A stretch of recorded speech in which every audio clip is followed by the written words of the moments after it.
NMMS scholarship 2026, 27 సంబంధించి ప్రభుత్వ మరియు ఎయిడెడ్ పాఠశాలలో చదువుతున్న విద్యార్థులందరికీ ఈ యొక్క అవకాశం అయితే కలిగి ఉందండి. 8థ్ క్లాస్‌లో ఎవరైతే చదువుతా ఉన్నారో వారందరూ ఈ యొక్క స్కాలర్‌షిప్ అయితే రాసుకోవచ్చండి. ఈ యొక్క స్కాలర్‌షిప్ రాసుకున్న వాళ్ళందరికీ కూడా 9థ్ క్లాస్ నుంచి 12థ్ క్లాస్ వరకు వీరందరికీ కూడా స్కాలర్‌షిప్ వస్తుందండి. 4 ఏళ్ల పాటు, సంవత్సరం పాటు కూడా స్కాలర్‌షిప్ అనేది రావడం అయితే జరుగుతుంది. కాబట్టి ఈ యొక్క స్కాలర్‌షిప్‌కి ఎవరైనా అప్లై చేసుకోవాలంటే వారు 8థ్ క్లాస్ అనేది చదువుతా ఉండాలి. దానికి సంబంధించిన పూర్తి వివరాలైతే తెలుసుకుందామండి.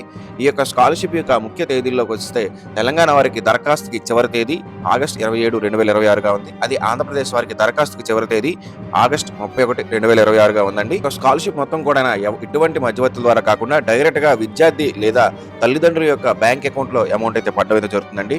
ఈ యొక్క స్కాలర్‌షిప్ రావాలంటే కొన్ని ముఖ్యమైన అర్హతలు ఏంటో ఒకసారి చూద్దామండి. విద్యార్థి తప్పనిసరిగా ప్రభుత్వ లేదా ప్రభుత్వ ఎయిడెడ్ పాఠశాలలో చదువుతూ ఉండాలి. 2026, 27 సంవత్సరంలో అతను 8థ్ క్లాస్ చదువుతూ ఉండాలి. అతనికి 7థ్ క్లాస్‌లో కనీసం 55% మార్క్స్ అనేది వచ్చి ఉండాలి.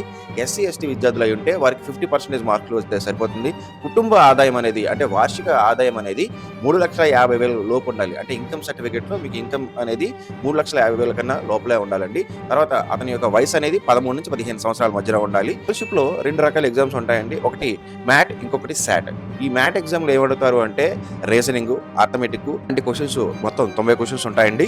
ఇది మ్యాథ్‌కి సంబంధించిన ఎగ్జామ్. ఇక సాట్‌కి సంబంధించిన ఎగ్జామ్‌లు ఏముంటాయంటే సైన్స్, మ్యాథమెటిక్స్, సోషల్ స్టడీస్ ఇలాంటి 3 సబ్జెక్టులు కలిపి 90 క్వశ్చన్లు అనేవి ఉండడం జరుగుతుందండి. మార్క్స్ మేము మీ యొక్క ఇన్కమ్ సర్టిఫికేట్, మీ యొక్క క్యాస్ట్ సర్టిఫికేట్, ఒకవేళ ఎవరైనా పీహెచ్ వాళ్ళు ఎవరైనా ఉన్నట్టయితే వారి యొక్క సర్టిఫికేట్, వారి విద్యార్థి యొక్క ఆధార్ కార్డ్ జిరాక్స్, విద్యార్థి యొక్క పాస్‌బుక్ జిరాక్స్, లేకపోతే తల్లిదండ్రులు ఎవరైతే ఉన్నారో వారి యొక్క పాస్‌బుక్ జిరాక్స్, పాస్‌పోర్ట్ సైజ్ ఫోటోలు, పాఠశాల నుంచి బోనఫైడ్ సర్టిఫికేట్ అంటే స్టడీ సర్టిఫికేట్ లాంటిది ఇదొకటి తీసుకోవాల్సి ఉంటుందండి. పత్రాలన్నీ మీ దగ్గర రెడీగా ఉన్నట్టయితే మీరు అప్లై చేసుకోవాలనుకున్న వారు ఫస్ట్ scholarship.gov.in అనే వెబ్‌సైట్‌లోకి వెళ్లి మీరు రిజిస్టర్ అయితే అవ్వాలండి. ఈ రిజిస్టర్ అనేది ఓటీపీ, ఆధార్ ఓటీపీ ద్వారా రిజిస్టర్ అనేది అవుతుందండి. ఈ యొక్క ఆధార్ ఓటీపీ ద్వారా రిజిస్టర్ అయిన తర్వాత మీ యొక్క వివరాలన్నీ ఫిల్ చేయాలి.